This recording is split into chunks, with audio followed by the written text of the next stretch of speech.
किया जाए ये मैं आपको डिटेल में बताना चाहूंगी। तो पहले नोट्स डिस्कस करें, फिर क्वेश्चन अपन डिस्कस करेंगे, ठीक है। तो देखो ये मेरी एक कॉपी है, ठीक है। ये रफ कॉपी के लिए मैंने कॉपी डाली थी, बट फाइनली ये सबसे इंपॉर्टेंट कॉपी बनी। मैंने इसमें क्या किया वो तुम्हें बताती हूँ। आपका जो मेंस का आंसर होता है ना, वो आंसर कितना स्टैंडर्ड है ये डिपेंड करता है कि आपने उस आंसर में कितनी टेक्निकल टर्म यूज की है। किसी भी सब्जेक्ट की स्पेशलाइजेशन क्या होती है, किसी भी सब्जेक्ट की विशेषज्ञता होती है कि आपने उसके खुद की तकनीकी शब्दों का कितना इस्तेमाल किया है। एक वही बात जो आप लेमैन लैंग्वेज में कह सकते हैं, उसी बात को आपने तकनीकी शब्दों में कंसाइज फॉर्म में कह दिया, तो ये आपके आंसर को वहां पे अच्छा बनाएगा। तो मैंने इसके लिए क्या किया, क्योंकि मेरे पास समय हमेशा कम रहा, तो मैंने शॉर्टकट जो सक्सेस के होते हैं कि जो क्वालिटी ट्रिक्स होती हैं, मैं वो क्वालिटी ट्रिक्स पे हमेशा ध्यान दिया। तो मुझे ये लगता था कि मैं अगर कंटेंट भूल जाऊं तो मुझे हर सब्जेक्ट के ना 8-10 शब्द ऐसे याद आ जाएं कि मैं उन शब्द को कहीं भी चिपका के और अपना आंसर पूरा कर लूं। तो कॉपी पेस्ट की जो एक डेवलप थी टेक्निक वो हमने की। तो मैंने ना इस पे A to Z अल्फाबेट के तरीके से इस कॉपी को डिवाइड किया।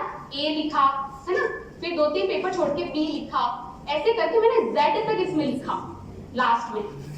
अब मैं क्या करती, मैं जैसे ही मेंस आंसर राइटिंग की जो हमारे डेली हमें मिलते थे वो या न्यूज़पेपर या कहीं पे भी मैंने कोई एक ऐसा शब्द पढ़ा है जिसको आंसर में शामिल किया जा सकता है, तो मैं केवल उस शब्द को यहाँ लिख लेती, उस शब्द को यहाँ लिख लिया। और मैंने इस कॉपी को मेरे मेंस से पहले सिर्फ एक बार रिवाइज किया। मुझे ये था कि कुछ भी हो, जैसे ना मैं एक बहुत छोटे एग्जाम्पल से तुम्हें समझाती हूँ। जैसे साइबर एक शब्द आता है ना, तो मैंने जैसे साइबर एक शब्द आता है, कार्बन बारी एनवायरनमेंट में शब्द आता है, तो कार्बन से रिलेटेड कितने शब्द हो सकते हैं वो सारे शब्द मैंने एक जगह लिखे। Carbon bank, carbon credit, carbon capture, carbon exchange, carbon footprint, carbon farming, carbon market, carbon sequestration, carbon synchronization, carbon platform, carbon tax, carbon neutrality, carbon positive, carbon neutral, carbon negative. तो अब आप ये समझो कि अगर ऐसा कोई भी एनवायरनमेंट का क्वेश्चन आता है और मैं उसमें डायरेक्टली कार्बन बैंक शब्द का इस्तेमाल सॉल्यूशन में करती हूँ कि कार्बन बैंक हमें बनाने चाहिए, तो ये एक ऑथेंटिक आंसर लगता है। एक लगता है कि बच्चे ने कहीं से कुछ अच्छा पढ़ के आंसर किया है। ऐसे ही साइबर क्राइम पे देखो मैंने 20 शब्द लिख रखे हैं। डी से मैंने डिजिटल इंडिया, 3 Ds मैंने लिख रखे हैं। नंबर और मेरा अल्फाबेट के साथ मेरी ना ट्रिक्स मैं बहुत बनाती हूँ। जैसे मेरे लिए P = P कहीं लिख दिया तो उसका मैं कुछ मतलब निकालूंगी कि P का मतलब यहाँ ये है, यहाँ ये है। तो ऐसे जैसे मैंने 3 Ds लिख रखा है। 3 Ds का मतलब क्या है? डेमोक्रेसी, डेमोग्राफी और डिमांड। तो जब प्राइम मिनिस्टर हमारे मन की बात में बोलते हैं ना, वो बड़े अच्छे शब्द होते हैं, वो कंक्लूजन में आपको बहुत ज्यादा यूज आ सकते हैं। तो आप चाहें तो मन की बात खुद से सुने, उनके नोट्स बनाए। मैं नहीं बना पाई थी तो मैं क्या करती थी, PIB पे या इधर उधर यूट्यूब पे जो आते थे ना, उन्हीं से सुन के वो शब्द लिख लेती थी कहीं पे। जैसे एक भारत श्रेष्ठ भारत, बेटी बचाओ बेटी पढ़ाओ, तो ऐसे कई सारी मतलब मैंने लिखी। ई वोट, ई नाम, ई फेस, है ना। इस तरीके से डिजिटल से मैंने 40 शब्द लिख रखे हैं। डिजिटल शब्द से शुरू होने वाले 40 शब्द मैंने लिख रखे हैं। तो ये ना आपके आंसर को ऑथेंटिक बनाएंगे। तो मेरी तरफ से अगर आपको ये अच्छा लगे तो आप इस चीज को फॉलो करें। जैसे मैंने लिखा है, ये प्राइम मिनिस्टर बोलते हैं अपने उसमें कि यही समय है, सही समय है, भारत का अनमोल समय है। तो कोई भी ऐसा क्वेश्चन जिसमें आपको कंट्री में एक बड़े चेंज की बात वो कहे कि हमें ये चेंज करना है। जैसे सोसाइटी का कई बार प्रश्न आता है, तो सोसाइटी में कई बार हम एक ऐसे चेंज की बात करते हैं जो सोसाइटी के लिए एक्सेप्टेबल नहीं होता है, जो सोसाइटी उसके लिए तैयार नहीं है। तो उस प्रश्न में अगर आप अपने तर्क देके उसका कंक्लूजन ये लिखते हैं, यही समय है, सही समय है, भारत का अनमोल समय है, तो ये क्या करता है, जस्टिफाई कर देता है कि आप एक ऑप्टिमिस्टिक अप्रोच इसमें लेके चल रहे हैं। तो ये मेरी वो कॉपी है जो मैंने मेंस में तैयार की थी। प्रीलिम्स के लिए मैं कुछ ग्राफ्स लेके आई हूँ। ये जैसे ना मैंने ये से मैप निकाल के, ग्राफ्स नहीं मैप्स। तो मैं क्या करती थी कि हर मैप पे लिख दिया करती थी कि किस चीज को मैं ऐड कर रही हूँ। जैसे आप देखेंगे कि मंथली मैगजीन पढ़ेंगे या फिर PT 365 या जो भी एक मैगजीन आप पढ़ रहे हैं प्रीलिम्स से पहले, तो उस मैगजीन से इंपॉर्टेंट चीजें जो आपको याद रखनी है मैप वाइज, तो ऐसे मैप्स निकालें जो बुक आती है उसमें से, या प्रिंट कराएं और उस मैप में मार्किंग करें। अब जैसे मैंने कैसे कर रखा है, मैंने इसमें जितनी भी लेक्स होती है, सारी लेक्स लिख रखी है मैंने इसमें, सारी हिल्स लिख रखी है। अगर कोई हिल टॉप जो होता है वो पीक न्यूज में है तो वो लिख रखा है, वॉल्केनो न्यूज में है तो वो लिख रखा है। तो लास्ट टाइम पे जब आप कुछ भी नहीं रिवाइज कर पाएंगे तो आप 10-15 मिनट में मैथ्स को रिवाइज करेंगे। प्रीलिम्स निकलने का एक तरीका भी होता है, इस बार का पेपर क्या है उस पर हम बात करेंगे, लेकिन कुछ ना ट्रेडिशनल एरियाज हैं प्रीलिम्स के, वो आपको आइडेंटिफाई करने पड़ेंगे कि कौन से ट्रेडिशनल एरियाज हैं जहाँ से प्रश्न आते हैं। जैसे अगर मुझे एनवायरनमेंट की बात करनी हो तो जैसे national park, biosphere reserve, tiger reserve, ठीक है, ये तो आपको याद होनी चाहिए। अगर आपको 54 टाइगर रिजर्व याद नहीं है, 102, 104 नेशनल पार्क याद नहीं है, वहाँ पे मैच का क्वेश्चन आ रहा है, आप मणिपुर की जगह मेघालय करके आ रहे हो, तो ये पाप है। मैं आपको कहूंगी वो सवाल जो सारी जनता पढ़ के करके आ रही है और आप उसको गलत करके आ रहे हो सिर्फ इसलिए कि आपने चीजें याद नहीं की है, तो आप एक सीरियस एस्पिरेंट हो ही नहीं सकते हो। आप एक सीरियस एस्पिरेंट बने। ऑलरेडी यूपीएससी इतना अनप्रेडिक्टेबल है कि वहां 40 क्वेश्चन ही आपको अपने पढ़े हुए में से आएंगे। इस बार तो 40 भी नहीं आए, 20 ही आ रहे थे, तो 60 क्वेश्चन ऐसे होंगे जो सारे बच्चों के लिए ना नए होंगे। तो उस अनप्रेडिक्टेबिलिटी को अपनी कम मेहनत की वजह से बढ़ाएं ना, कि हमने तो 40 में से भी 10-20 क्वेश्चन का याद करने की चीजें छोड़ दी। मैंने क्या किया था इसके लिए, मेरी एक दोस्त थी, तो जब मैं लाइब्रेरी से आ जाया करती थी 10 बजे रात को, तो तब मैं ये ना टाइम मैनेजमेंट में बड़ी अजीब हूँ, मतलब कोई और कह सकता है, तो मैं रात को ही नहा के सो जाती थी ताकि सुबह टाइम वेस्ट ना हो, और सुबह इस हालत से भी हम लाइब्रेरी नहीं जाते कि पहले नहाओ, तैयार हो, फिर लाइब्रेरी जाओ, तो मैं रात को ही नहा के सो जाती थी कि सुबह पढ़ा जाएगा।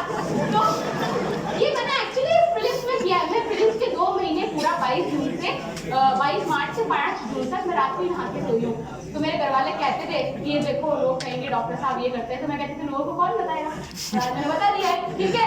तो ये आप लोग मत कहना। देखो मैं एक चीज मानती हूँ कि ये सारे जो होती है ना छोटी छोटी चीजें जिनके लिए आज आपको शर्म आ रही है, वो सारे ना कल आपके अवगुण गुण बन जाएंगे अगर आप इस तरफ आ जाओगे, तो वो आपके अवगुणों की भी मिसाल देंगे। अनसक्सेसफुल बंदा सही ज्ञान देगा ना तो भी उसका ज्ञान समझ में नहीं आएगा, और सक्सेसफुल कहीं स्लिप टर्म से कुछ भी बोल दिया ना तो भी वो सक्सेसफुल लगेगा। तो हमारी भी यही थी मेंटालिटी। तो दूसरा ये हो गया, अब जैसे ये मैंने शुरू किया है, तो ये सारी स्पीशीज जो न्यूज में है, जैसे घड़ियाल यहाँ पे है, जैसे मामल्लपुरम में ये जैसे है ना रैट है कोई सा, है ना बूटी है, स्पाइडर यहाँ पे होती है, ये इस तरीके से मैंने पूरा मैपिंग कर रखी है। तो वो जगह, वो स्पीशीज जो एक पर्टिकुलर जगह में होती है, जैसे गिब्बन जो होता है वो एक ही जगह होता है ना, गोल्डन जो होता है लंगूर वो एक ही जगह होता है, मकाका एक ही जगह होता है, ये चीजें आपको आनी चाहिए। इस तरीके से मैंने मैपिंग की थी। इस तरीके से वर्ल्ड मैप में भी मैंने किया था प्लेसेस इन न्यूज वाला, प्लेसेस जितने भी न्यूज में है, क्योंकि इस बार भी आपने पेपर देखा होगा तो सिर्फ जहां कहीं कॉन्फ्लिक्ट चल रहे हैं उन्होंने सीधा लिख दिया कि ये कॉन्फ्लिक्ट इस रीजन में है क्या। तो वो रीजन आपको तभी पता चलेंगे कि जब आपने थ्रू आउट जो है ईयर न्यूज़पेपर पढ़ा है। मतलब मेरी ये मेंटालिटी कि न्यूज़पेपर मैंने नहीं पढ़ा, ये गलत मेंटालिटी है। न्यूज़पेपर पढ़ा जाना चाहिए। अब कितना समय दिया जाना चाहिए, कौन सा न्यूज़पेपर पढ़ा जाना चाहिए, इस पर अपन डिस्कशन कर सकते हैं, पर पढ़ना चाहिए न्यूज़पेपर, ये मैं मानती हूँ। इस अटेम्प्ट में मुझे रियलाइज हुआ जनरली। तो ये वर्ल्ड मैप है, तो वर्ल्ड मैप में भी मैंने ऐसे ही कर रखा है, सारे डेजर्ट जो भी चीजें न्यूज में वो सब मैंने यहाँ कर रखी है। एक ना दृष्टि की बुक आपको मिलती है ज्योग्राफी की, ठीक है। ये ज्योग्राफी की जो बुक मिलती है इसमें ना कई सारे टॉपिक्स हैं। जैसे शुरू किया है तो भारत का राजनीतिक मानचित्र, भारत के प्रमुख पर्वत एवं पर्वत श्रेणियां। तो मैंने क्या, जैसे पहले ये रिवर सिस्टम है तो मैंने एक रिवर सिस्टम के डिटेल्ड नोट्स बनाए, सारे रिवर्स की कौन कौन सी जो ट्रिब्यूटरीज होती है, कौन कौन सी उसकी सहायक नदियां होती है उसके बनाए। फिर मैंने एक शॉर्ट वाला बनाया कि जहाँ पे सारी नदियां वो कर दे।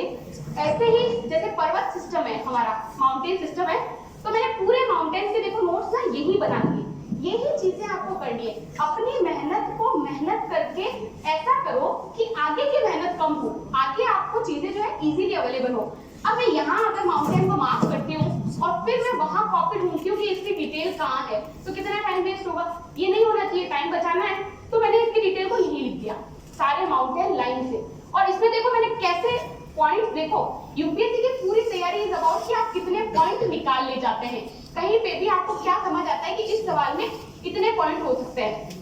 तो सबसे पहले मैंने शुरू किया तो उसका नाम क्या है, उसकी एक्सटेंशन कहाँ तक है, वो कहाँ से कहाँ तक जाता है।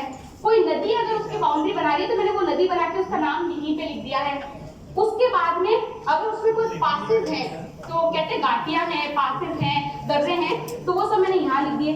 उसकी विशेषताएं मैंने यहाँ लिख दी, उसका कोई टूरिज्म पार्ट है वो मैंने यहाँ लिख दिया, और उसकी एनवायरमेंटल इंपॉर्टेंस है वो मैंने यहाँ लिख दी। अब ये करके मैंने हिमालय के जो चारों पार्ट है, 5 पार्ट, उसको कंपेयर किया है। तो ये करने से ना दो काम आपके होते हैं।